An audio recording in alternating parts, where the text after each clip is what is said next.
Moi, je m'appelle Oumou, j'habite à Québec. Je suis une passionnée de littérature, j'organise aussi des activités pour les femmes, par les femmes à Québec. Mais moins on a de temps pour faire une tâche, plus la tâche, on va la faire efficacement parce qu'on sait qu'on a moins de temps pour faire la tâche. Encore plus aujourd'hui avec l'intelligence artificielle, tu demandes à ChatGPT n'importe quoi, il va te répondre. Alors qu'avant, quand on avait des recherches à faire, on devait prendre le dictionnaire, on devait aller à la bibliothèque, ouvrir une encyclopédie pour trouver la réponse. Aujourd'hui, on apporte énormément de choses ici et il y a des endroits, s'il n'y avait pas de personnes immigrantes, ça serait très compliqué pour que ça fonctionne en fait.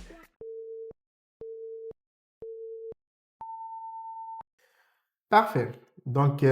C'est ça, on a pris un peu de temps pour regarder ton background, savoir un peu, OK, tu as commencé par la France, tu es allé un temps au Sénégal, tu es revenu, puis maintenant tu es au Québec, tu milites pour les femmes, Oui, tu prends des cours de gestion de projet, oui, tu fais beaucoup de choses, énormément. énormément, énormément. Puis Et je suis mère. et tu es mère aussi, tu es Je maman pense que aussi. c'est le rôle le plus important dans ma vie. OK. C'est être mère. Ouais, Wow. Est-ce que tu le savais avant ou... mon rôle le plus Ouais, ça, important. c'est ça, vu que tu dis que c'est comme si tu étais, ça a déclenché quelque chose en toi ou Oui, bien en fait, la particularité au Canada, parce que moi j'ai vécu en Alberta avant d'arriver à Québec, et j'étais en congé maternité parce que c'est ici que j'ai eu mon enfant. J'ai été en congé maternité pendant 1 an, OK. donc ça aussi c'est quelque chose qui est vraiment bien. Pendant 1 an, tu peux t'occuper de ton enfant, etc. Et c'est là en fait où je me suis posée, parce que moi je suis toujours dans mon activité, où je me Ah, suis posée pendant 1 an, où je n'ai pas travaillé, où je me suis dit ben voilà, je vais m'occuper de mon enfant. Et c'est là, en fait, qu'il y a plein de choses qui ont émergé dans ma tête, et c'est là que j'ai créé mon entreprise quand j'étais en congé maternité, ma première entreprise. Mais c'est là où tout a commencé, en fait. C'est quand OK. j'ai eu mon enfant et quand j'étais en congé maternité, et je me suis dit, bah, maintenant, je suis plus toute seule. Donc, qu'est-ce que je fais? Donc, c'est là où ça a émergé. C'est pour ça que je dis que c'est le rôle le plus important. C'est mon rôle de mère. Après, le reste, c'est que du plus. Oui, c'est bien. Mais le plus important, c'est être maman. OK. OK. Ouais. Ah ben, c'est bien, c'est bien. Par rapport à ça, donc, il y a le fait que tu sois maman qui t'a propulsé. Est-ce qu'il y a d'autres valeurs qui font que aujourd'hui tu es en phase avec toi-même? Oui, comme je le disais tantôt, il y a quelques années, je n'étais pas comme ça, et vraiment, plus tu prends de l'âge, plus tu es bien dans tes baskets. Je l'ai dit tout à l'heure, je suis née dans les années 80, donc c'est vrai que souvent on me dit: «Oui, on dirait pas que tu es née dans les années 80», mais moi je peux vous dire que mon dos et mes jambes le sentent quand je cours. Mais le fait d'avancer dans l'âge, on est plus en phase avec nous-mêmes, et puis aussi on s'en fiche un petit peu, en tout cas pour ma part, de ce que pensent les autres, de ce que vont dire les autres. Donc moi, je suis bien dans mes baskets, mais je suis bien avec qui je suis en phase avec moi-même, et ça, la maturité, ça vient aussi avec l'âge. Il y a 10 ans, j'étais pas comme ça. Il y a 10 ans, je pense OK. que j'aurais pas pu faire ce qu'on fait aujourd'hui. Ah ouais? Non, non, oui, j'étais comme ça, mais j'étais plus réservée. Mais OK. plus je prends de l'âge, plus j'ai pas peur des feux des projecteurs, tu sais, j'ai pas peur de monter sur scène. Tu sais, je On suis va, bien en fait, je on suis va bien dire avec que qui je suis. tu es comme du verre alors. Ouais, ouais, c'est ça. On dit ça aussi parfois des hommes, mais moi, plus je prends de l'âge, et je suis très en phase avec moi-même. Du bon vin. C'est super. Fait qu'il y a aussi l'âge et puis le fait que tu sois maman aussi qui t'a vraiment propulsé. Oui. Maintenant, quel conseil tu donnerais à peut-être aux jeunes filles qui aimeraient être comme toi ou bien qui aimeraient, désirent aussi accomplir les choses que tu accomplis aujourd'hui? Oui, moi, le premier conseil que j'ai à donner, c'est d'essayer. Parce que des fois, on a peur, on veut pas, on a peur du regard des autres, etc. Mais c'est en essayant, en fait, qu'on sait si la chose qu'on fait est bien, ou qu'on n'aime pas faire la chose, et ensuite, on pourra arrêter. Mais la première chose, c'est d'essayer. Et de pas avoir peur du regard des autres. Je sais que c'est un peu dur à certains âges, etc. Mais surtout d'essayer. En fait, la plupart des personnes qui sont hyper connues sur les réseaux sociaux, Mhm. ils sont connus parce qu'ils ont osé faire une chose. OK. Ils ont pas eu peur du regard des autres. Oui, c'est vrai que parfois tu reçois des critiques, etc. Mais ils ont osé. C'est quand tu oses que tu as les retombées après. Mais si tu restes dans ton coin, chez toi, dans ta maison, et que tu restes et que tu ne fais rien, rien ne va t'arriver en fait. OK. Donc c'est en faisant des choses. Oui, peut-être que la première chose, tu vas la faire, ça va être mal. Mais après, tu vas juste apprendre et t'améliorer à chaque fois. Donc, OK. la première, je sais pas moi, quand tu regardes aussi les artistes, la première fois qu'ils sont montés sur scène, c'était pas forcément top, mais c'est à force de monter sur scène que ça s'est bien passé. Exact. Et c'est pareil pour tout, hein. Par exemple, l'écriture, ben, il y en a beaucoup, c'est à force d'écrire qu'ils deviennent meilleurs. Exact. C'est plus tu fais, plus tu deviens meilleur dans ce que tu, C'est ça, c'est ça. dans ton domaine. C'est quelque chose que je remarque aussi. Bon, en tout cas, moi, personnellement, quand tu parles, j'essaie de faire aussi des analogies, puis voir un peu qu'est-ce qui match de mon côté aussi.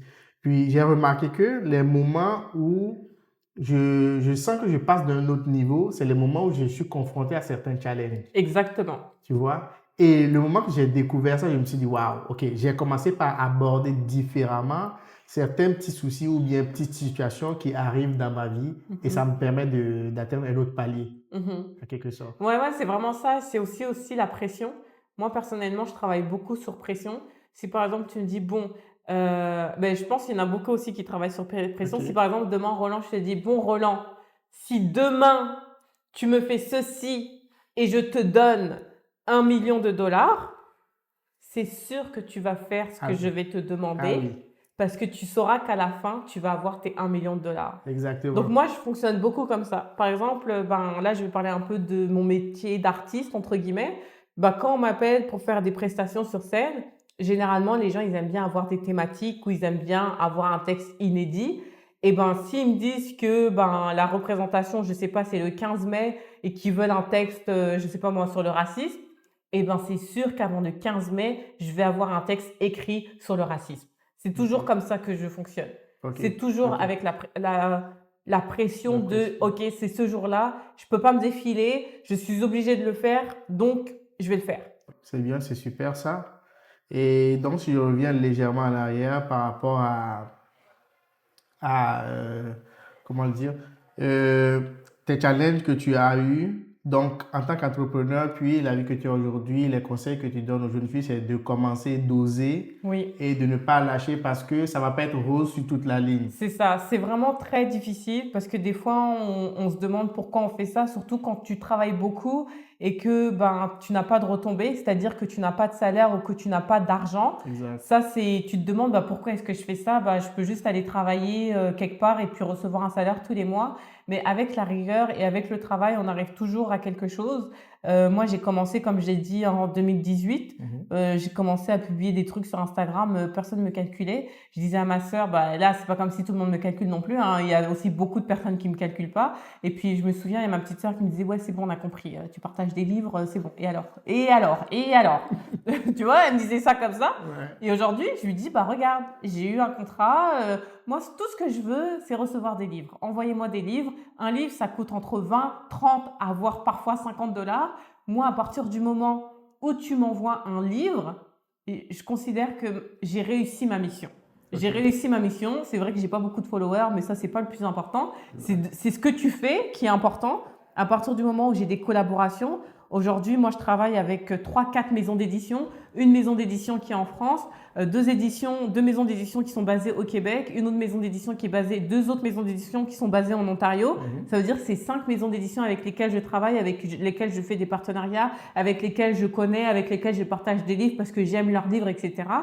Moi, je considère que bah, Ok. je vais pas dire que j'ai réussi, mais je suis contente en fait. Alors que quand j'ai Ouais. commencé au début, bah, ma soeur me disait, qu'est-ce que tu fais? C'est bon, on a compris, tu partages tes livres. Et alors?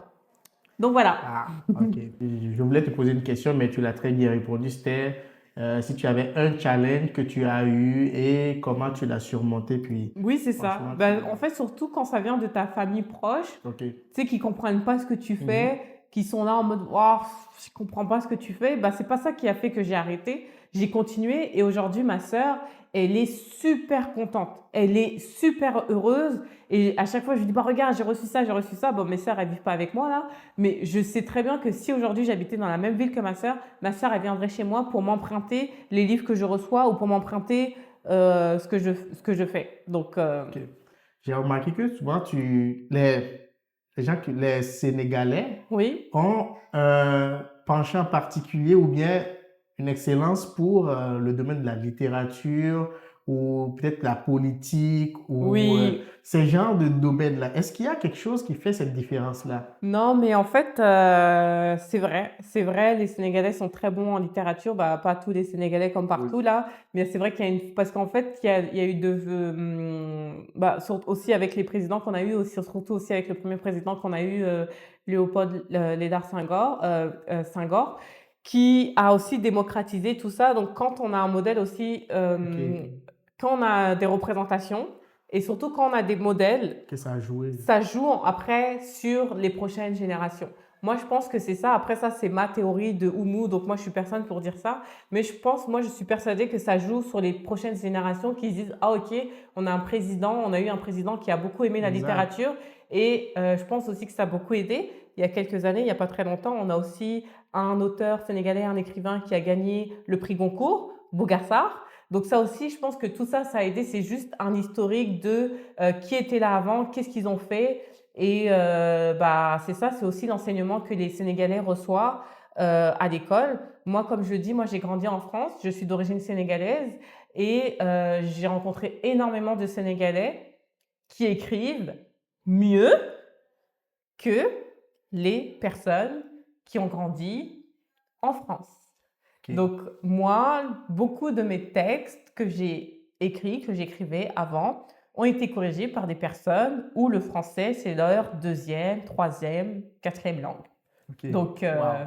c'est ça. Après, on a eu aussi beaucoup de femmes aussi autrices.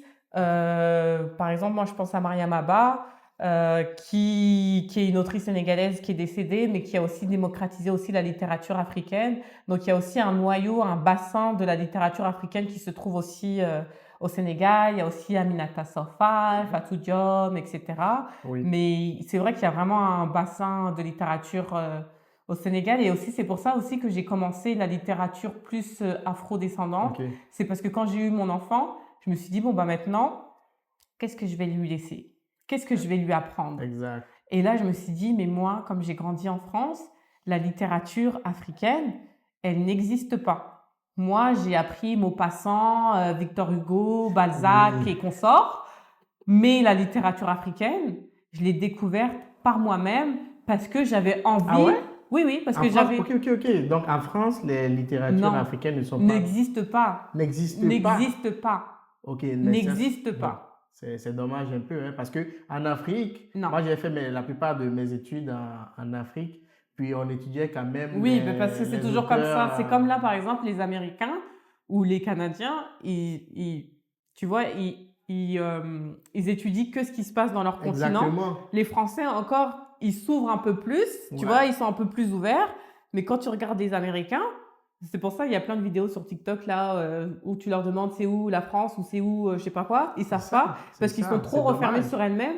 Alors que les Africains, quand tu regardes au niveau des cours qu'ils apprennent, ils sont plus ouverts sur le monde. Exact. Ils sont ouverts sur l'Afrique, C'est ils ça. sont ouverts sur D'autres- l'Europe, ils Exact. sont ouverts sur l'Amérique, sur l'Asie, parce qu'ils sont plus dans une question d'ouverture, d'apprentissage, et puis ils apprennent aussi beaucoup de choses qui vont pas forcément leur servir, Non. alors qu'ici, ils sont plus centrés sur eux-mêmes. Exactement. Par exemple, C'est dommage. moi je suis sûre que tu connais mieux l'histoire de la France que moi.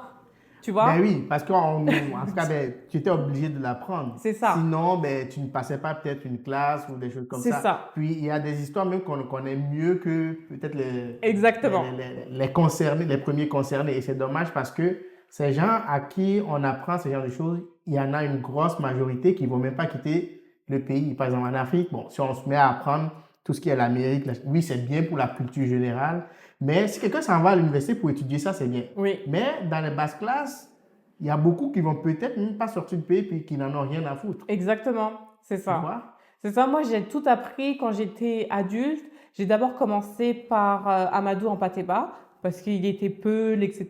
et parce que je suis Ok. Peul. Mais c'est vraiment quand j'ai eu mon enfant où là, je me suis dit, stop tes bêtises. J'adore lire. Pourquoi est-ce que je vais lire autre chose? Je vais me concentrer sur ce qui me ressemble pour tu sais, donner de la force et comprendre aussi ma culture, les différentes cultures, etc.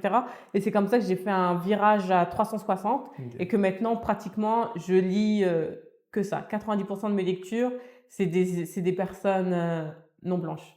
Ok. Du coup, je vais te demander, genre, qu'est-ce qui te rend si unique? Ben, je pense que c'est le fait que je sois, multitâche, moi je suis pas dans une case parce que c'est bah, à chaque fois je parle de la France, mais c'est le pays où j'ai grandi. En France, on va essayer toujours de te mettre dans une case. Genre, tu vas rencontrer quelqu'un, que ce soit dans un 5 à 7 ou je ne sais quoi, la première chose qu'on va te poser après: «Oui, c'est quoi ton prénom? Qu'est-ce que tu fais dans la vie?» On va toujours essayer de te Mhm. mettre dans une case et moi, j'ai toujours refusé qu'on me mette dans une case. Donc, j'ai jamais répondu à la question qu'est-ce que tu fais dans la vie? Et puis moi, aujourd'hui, quand je rencontre quelqu'un, je pose jamais cette question. Je peux parler 10 ans avec toi, je peux ne pas savoir ce que tu fais dans la vie parce que moi, c'est pas ça qui m'intéresse. Ce qui m'intéresse, c'est quoi tes passions, La c'est personne. la personne. Moi, c'est ça plus qui m'intéresse. Donc, moi, c'est ça, en tout cas, je pense, mon unicité, entre guillemets, c'est le fait qu'on peut pas me mettre dans une case. Ok. Oui, j'ai grandi en France, mais OK, C'est ça, c'est ça. tu peux pas me mettre dans une case aujourd'hui. Et même moi, si tu me demandes de choisir une case, je peux pas choisir une case parce que je fais plein de petites choses qui font que c'est ça qui est moi, en fait. C'est ça. Je pense que c'est une belle approche aussi parce que ça, déjà, ça élimine beaucoup de préjugés. Oui, parce que, tu sais, en France, on va pas se mentir, moi j'ai grandi en banlieue, je suis une femme noire, tu sais, on veut savoir où est-ce que je me situe dans la société, est-ce que, entre guillemets, j'ai un poste à responsabilité, est-ce que je gagne des milliers, ou est-ce que je suis au chômage et qui profite du système français. Tu sais, à chaque fois on essaye de savoir tu te situes où, pour Ouais. savoir, ok, ben moi je suis au-dessus, oh non, moi je suis en dessous. Donc moi j'ai toujours évité de répondre à ces questions-là et pendant un moment, pour casser le truc, je dis, bon, je suis au chômage, pourquoi? En fait, pourquoi tu veux savoir qu'est-ce que je fais dans la vie? Qu'est-ce que ça va t'apporter? Exact. Après, il y a des situations où c'est bien aussi de savoir ce que la personne fait dans ta vie parce que ça peut t'apporter des choses, parce Oui, qu'on parle de connexion, de réseau, etc. de réseau. Mais la première chose que tu demandes quand tu rencontres quelqu'un, je pense qu'il y a d'autres questions que qu'est-ce que tu fais dans la vie? Parce que moi, à chaque fois que je rencontre quelqu'un et qui me dit ce que je fais dans la vie, je lui parle pendant 5 minutes en lui disant, ben voilà, je fais ci, je fais ci, je fais ça, je fais ci, je fais ça. Et après, la personne, elle est là, elle fait, ok, ok. Et après, bah, pour l'embêter, je lui dis aussi, bah, qu'est-ce que tu fais dans la vie? Et puis, la personne, elle se retrouve un peu en mode, ah, bah, moi, je fais juste ça. C'est Tu ça. vois? Tu Donc, vois, c'est pour ça c'est que, plate, c'est plate, ouais. c'est plate. Parfait. Donc, toi, Oumou, tu as quand même fait la plupart des continents, hein? Africain, Ouais, bah, en Europe, fait, j'ai jamais américain. vécu en Afrique, pour être honnête. Ok. Bah, je suis Mais d'origine sénégalaise, tu as quand même été. bah, plusieurs fois. Ben, c'est ça, c'est déjà Et bien. puis, mes parents sont sénégalais, je suis sénégalaise, je tiens à le dire aussi, même si, voilà, je suis sénégalaise. C'est vrai que moi, je suis vraiment entre 3 continents. Donc, Ok. c'est ça aussi qui est une force. Et c'est pour ça aussi que bah, je travaille là où je travaille, parce que je pense aussi que c'est une force de comprendre, entre guillemets, ces 3 continents, de Exactement. passer par ces 3 pays-là. Moi, je pense que c'est une grosse richesse Ça aujourd'hui. apporte un plus dans la personne que tu es devenue Oui. aujourd'hui. Qu'est-ce que tu penses, par exemple, de l'intelligence collective et qu'est-ce que ça peut apporter au niveau de notre société? Ben, moi, je pense que ici, parce que maintenant je vis ici, donc je vais parler des réalités d'ici. Ici, si t'as pas de communauté, entre guillemets, ou si t'as pas de soutien, tu vas nulle part, tu peux rien faire. Ok. Exemple, t'es dans l'entrepreneuriat, tu veux créer un business ou tu veux faire un truc, il faut que tu aies une clientèle. Mhm. Donc là, tu es obligé d'avoir du monde. Ça, c'est une chose. Exact. Ici, moi, je fais des formations. Je me vends un petit peu, mais je fais des formations de consulting, etc. Dans la recherche et des techniques de recherche d'emploi. Et ce que je dis ici, c'est que tout fonctionne par réseau. En Afrique, on est beaucoup dans le réseau, qui tu connais, nanani, nanana. Ici aussi, c'est qui tu connais, nanani, nanana. Exact. Parce qu'il y a une grosse, forte partie des offres d'emploi qui sont cachées. C'est-à-dire qu'elles ne seront pas affichées sur Indeed, elles ne seront pas affichées sur LinkedIn. Ça va dépendre de à qui tu vas parler et c'est cette personne qui va te donner une opportunité de trouver un emploi. Donc pour moi, tout fonctionne au niveau du collectif parce que si tu as envie de faire des choses, peu importe la chose, tu es obligé d'avoir du monde. Si tu as envie de rien faire et de rester chez toi et de pas être dans le truc, oui, tu peux vivre chez toi tranquille, aller au travail, rentrer chez toi, il n'y a pas de problème. Tu n'as pas besoin d'avoir du monde. Et même encore, si tu es malade, tu auras forcément besoin d'avoir du monde pour que les gens viennent te voir, pour avoir du soutien émotionnel, etc. Mais si tu veux faire des choses, surtout dans l'entrepreneuriat, etc., tu es obligé d'avoir une communauté ou d'avoir des personnes autour de toi pour la réussite. Exactement. Puis, pour que ça puisse bien marcher aussi, je trouve que il va falloir on passe aussi à de la promotion de nos capacités, nos expériences et tout ça, parce que il y a une lacune que j'ai remarquée aussi au niveau de la société, c'est que oui, il y a le réseau, il y a qui connaît en tout cas Oui. qui connaît qui là, mais qu'est-ce que cette personne fait et qu'est-ce que la personne peut apporter à d'autres personnes? Il y en a qui ne le disent pas, on ne le sait pas forcément. Exact, mais ça c'est vraiment, je pense aussi, je veux pas faire de stigmatisation, mais dans nos pays d'origine, on est plus en mode, on a peur du regard de l'autre, on a peur que les autres nous mettent un couteau dans le dos, on a peur que les autres nous empêchent d'avancer. Moi, j'ai travaillé beaucoup en ressources humaines. Et en ressources humaines, j'ai remarqué quelque chose, c'est qu'au niveau des salaires, par exemple, bah, surtout dans les pays francophones, hein, ça c'est aussi en France, les gens ne parlent jamais de leur salaire. Les gens Ouais, sont très c'est comme un sujet complexés. tabou. C'est le sujet tabou. Les gens sont très complexés par rapport à leur salaire. C'est-à-dire que moi, demain, Roland, tu es en TI. Moi, je suis en TI. Et je te dis, Roland, c'est quoi, combien tu gagnes? Toi, par exemple, tu gagnes 80 000. Tu vas me dire, ah, bah, moi, pour le poste que je gagne, avec les tâches que je fais, moi, je suis à 55 000. Donc, moi, je vais aller postuler pour le même poste, on a les mêmes compétences. Et après, bah, les entreprises ici, c'est quelles sont tes prétentions salariales? Bah, moi, je vais me baser sur ce que Roland m'a dit. Roland m'a dit 55 000. Bon, bah, je vais demander 60 000. Donc, je vais dire, bon, bah, moi, mes prétentions, c'est 60 000. Donc, l'entreprise, elle va dire, OK, pas de problème.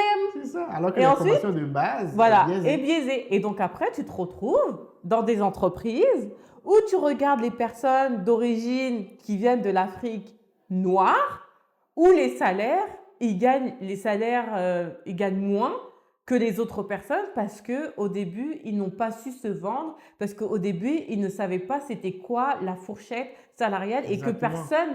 personne dans leur réseau leur a dit la vérité.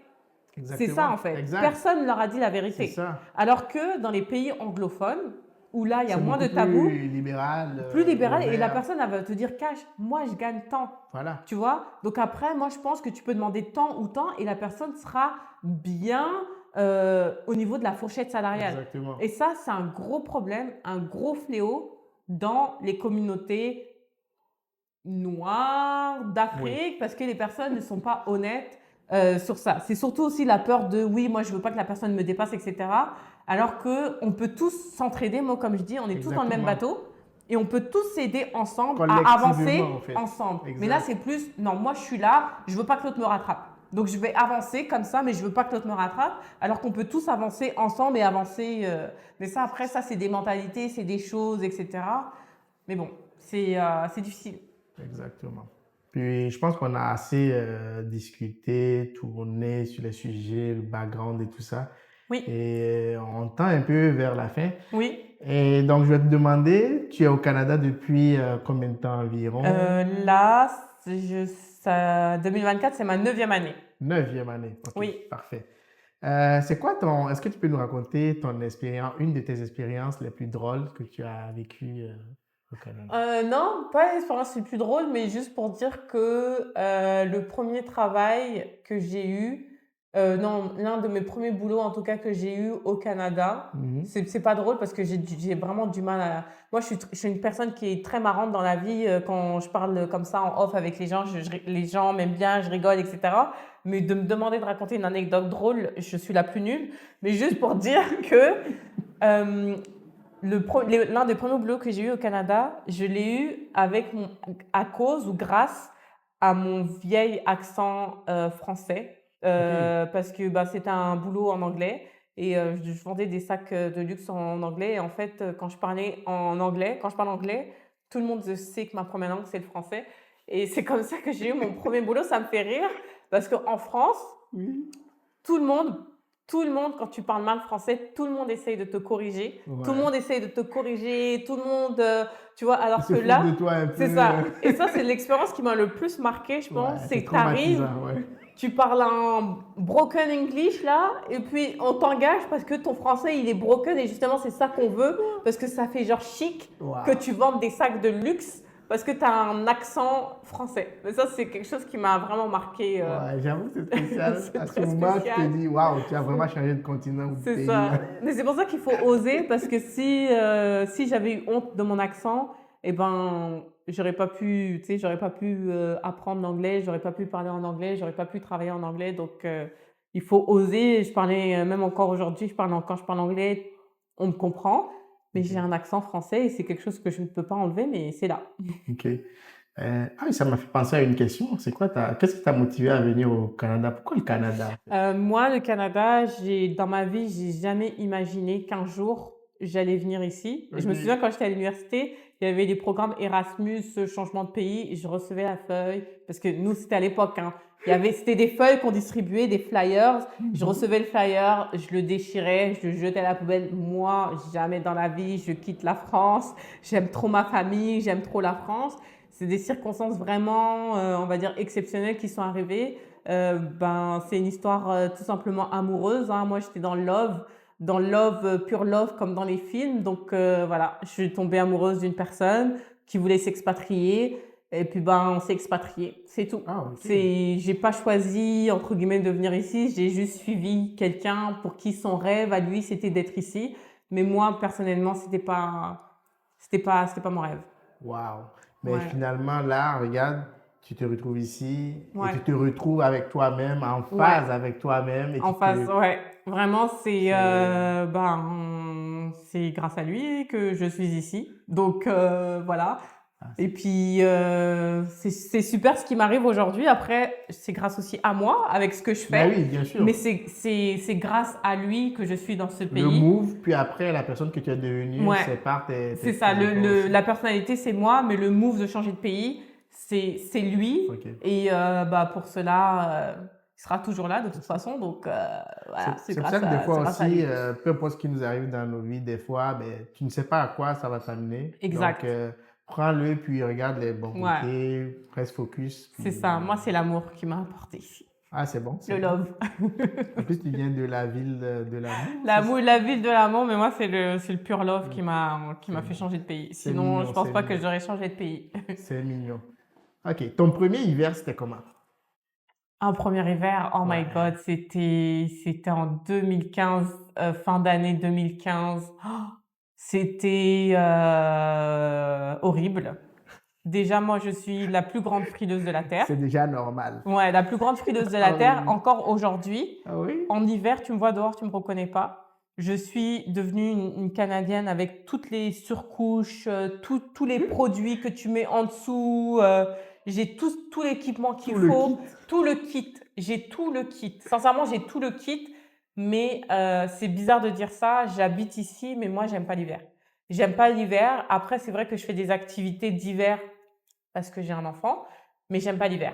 J'aime pas l'hiver, j'aime pas le froid. Aujourd'hui, je comprends pas, j'ai un manteau. Hier, j'étais en t-shirt. C'est des choses, c'est compliqué. Mais l'hiver, c'était extrêmement difficile. Et encore aujourd'hui, plus les années passent, plus j'ai l'impression que c'est encore plus difficile. L'année dernière, j'ai coupé. Pendant un mois, j'étais pas ici. Et je pense Ok. que ça va devenir ma routine. Pendant un mois, je vais m'expatrier. Tu vas aller Non, dans le sud. dans le sud, slash Afrique, slash Ok. Europe. Mais non, c'est très difficile l'hiver. Mais c'était, ouais, en plus j'étais en Alberta. Je faisais des stories, des fois il faisait -35. Non, Oh c'était là là là catastrophique. là là là là là Catastrophique. là là. Et à chaque fois, je me demande pourquoi en fait. À chaque fois que je suis là en hiver, je me dis pourquoi je suis dans ce pays. Mais après l'été arrive et après je me dis parce que. Ah oui. C'est ça. C'est ça, parce que des fois aussi, tu vois, l'hiver, ça nous permet de mieux kiffer l'été, là. Ouais, Quand l'été ah arrive, tu ouais, te dis, oh, il y a quelque ah chose ouais. qui s'appelle l'hiver, donc chaque journée d'été compte. Ah non, mais moi, l'été, moi, il fait chaud, ça y est, hein. Il n'y a pas de clim, je profite du soleil, je Ouais. vais dehors. Et puis, je fais des activités d'été. Je fais du vélo. Ok. Dès que c'est l'été, là, moi, ça y est, je suis juste en vélo. Je me promène juste en vélo. Pour C'est bon. profiter de l'air, de dehors, du bon temps, de la chaleur. Donc, le vélo, la nature. Je fais des randonnées aussi pour profiter de cette nature qu'on a. Bon, il y a beaucoup de personnes qui aiment l'hiver, qui font des activités hivernales, tout ça. Moi, je suis pas dans ça. Moi, hiver, je suis dans le chaud et je lis. L'hiver, je suis dehors, l'été, je suis dehors et je profite de la nature, de ce Ok. qu'il y a à l'extérieur. Ah, c'est bien. Donc, l'été qui arrive, tu vas encore faire de la randonnée, beaucoup de Randonnée, vélo. j'ai recommencé à faire du vélo. Depuis hier, on a aussi, à la ville de Québec, c'est super, on a le système à vélo qui est super, qui est Ah disponible oui, dans c'est toute la vrai, j'ai belle. vu ça un peu Ouais, dans les rues maintenant. Là, ça c'est ça. commence Et à... puis là, ça s'est expatrié aussi. Donc là, pour ceux qui habitent à Sainte-Foy, ça arrive jusqu'à Sainte-Foy. Les années passent et ça a grandi dans la ville, donc c'est vraiment super. Moi, je passe un maximum de temps dehors. Bon, bon, bon, bon, bon, bon, bon. Bon, on achève. Il reste juste des questions, puis on va Oui. pouvoir clôturer. C'est quoi est-ce que tu as des suggestions ou bien par rapport à toi, tes préférences, des endroits qui te rendent beaucoup plus créative? Ouais, déjà les voyages. Mais après, les voyages, c'est un luxe, hein. Aujourd'hui, moi, je fais ma petite Oui, bourgeoise, mais c'est un luxe de voyager. Sincèrement, c'est un luxe. C'est devenu hyper cher de voyager. Donc, moi, les voyages, ça me ressource. oui, Et ce qui me ressource aussi, c'est, comme je disais, faire du sport. Donc, je suis un peu hyperactive, je fais du sport, ok. je fais du vélo et je fais de la randonnée. C'est des choses qui me font énormément, énormément de bien. Et puis, ce qui est bien à Québec, c'est que tu fais 10-15 minutes de voiture ou 10-15 minutes de vélo, tu te retrouves au milieu de nulle part. Il y a des trésors cachés à Québec, il y a des parcs où il y a presque personne. Moi, des fois, je prends mon vélo pendant le temps du midi, je vais dans des parcs, il y a absolument personne. T'es entouré de fleurs, d'arbres, t'es au milieu de nulle part, t'entends rien, c'est magnifique. Wow, Donc ça, c'est des choses que j'aime faire pour me retrouver. ok. Super. Maintenant, Oumou, où est-ce qu'on peut te retrouver sur les réseaux? Alors, en priorité, moi, mon réseau social préféré, c'est Instagram. Donc, je suis sur Instagram, donc by Oumou, BYHOUMOU. Ok. Je suis pas sur Facebook. Sur Facebook, c'est écrit si je ne te connais pas, je ne t'accepte pas parce que Facebook, c'est juste pour avoir un lien avec ma famille. J'ai aussi un blog, by Oumou, où je fais des chroniques littéraires sur mes blogs. Je partage mes épisodes de balado, de podcasts et puis des actualités de Québec. Mais c'est surtout sur Instagram. Voilà, là, j'essaye de faire des réels. C'est pas évident, mais il faut s'adapter avec son temps. Oui, Donc, c'est ça, Instagram. Et je suis très active, je réponds à tous les messages. parfait. Dernière Oui, chose, la bouffe oui. au Québec. C'est quoi ta Alors, bouffe préférée au Canada, genre, ou au Québec? ma bouffe préférée, Ouais. j'allais dire la nourriture de mon amoureux, mais je vais pas dire ça. Je vais dire, c'est très compliqué pour moi. Je mange très peu à Ok. l'extérieur. J'adore les brunchs. La plupart du temps, quand je vais dehors, c'est pour faire un brunch. Sinon, je mange pas dehors. Mais sinon, j'aime les cafés parce que je prends juste un café. Mais c'est difficile pour moi dehors et je préfère la nourriture de mes copines. Donc, j'ai ma copine Anne-Sophie, chef Anne-Sophie, qui fait de la nourriture. Il y a avant-hier, elle était chez moi.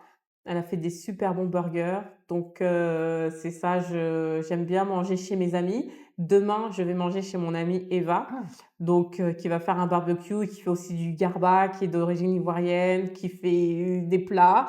J'ai aussi mon amie Émilie, qui est sénégalaise, qui me fait des plats, qui m'a fait du mafé, qui chef. m'a fait du yassa Ouh. et qui va me faire du tiep. Donc, en fait, ce sont mes amis et puis la personne, voilà, c'est avec eux que j'apprécie manger parce que j'aime leur nourriture. Mais je suis désolée, au niveau des restaurants, il y a que les brunchs que j'apprécie. Ok. C'est vraiment... Après, ça, je fais ma petite française là, mais c'est difficile. C'est pas que c'est difficile, c'est vrai que c'est bon, mais c'est pas genre extra. Mm. Donc, quand tu as vécu la majorité de ta vie à Paris, où ce que tu manges, c'est pas cher et c'est hyper bon. Quand tu voyages dans d'autres pays du Nord, c'est plus difficile. Quand tu voyages dans les pays du Sud, par exemple, quand tu vas en Espagne, Portugal, Italie, Maroc, Algérie, Oui. Égypte, Afrique, oui, tu retrouves ces saveurs qui sont bonnes dans la nourriture. Mais pour moi, en tout cas, mon palais, ce qu'on mange en Amérique du Nord, je trouve ça difficile d'apprécier à Parce que part tu les as brunchs. connu C'est ce que mieux j'ai. Ouais, c'est tes ça. C'est papilles mes amis. gustatives ont connu mieux, genre. C'est ça. Et puis ce sont mes amis qui cuisinent. Et puis il y a aussi mon amie Sana qui est d'origine marocaine et qui fait d'excellents plats. qui partagent avec moi, mon amie Samira aussi qui partage des plats avec moi. Donc c'est ça aussi la richesse, c'est mes amis qui m'apportent des plats Le partage. de partage. Donc moi je suis pas aussi bonne cuisinière qu'elle, donc des fois je leur rends pas le truc, mais je leur rends d'une autre façon. Mais ça c'est des choses que j'apprécie énormément, c'est que quand mes amis elles m'offrent des plats et ça arrive très souvent, j'adore. Super, super, super. Ben, merci beaucoup, Oumou. Merci pour cette invitation, c'est très apprécié. Merci et merci à nos auditeurs aussi de nous avoir suivis jusque-là. Puis on espère que cet épisode a été enrichissant pour vous et que vous avez pu trouver des éléments de valeur pour enrichir votre quotidien. Donc, ce qu'on va vous demander pour la fin, c'est de ne pas oublier de vous abonner et de nous mettre aussi en commentaire si jamais vous avez des avis partagés avec ce dont on a discuté aujourd'hui. Si vous êtes intéressé aussi à faire partie de ces épisodes ou bien des prochains, n'hésitez pas à nous le faire savoir sur tous nos réseaux. Donc, c'est le réseau.podcast, que ce soit sur Instagram, TikTok et sur les réseaux de podcast, Spotify et autres. Merci beaucoup et on se dit à la prochaine. Ciao.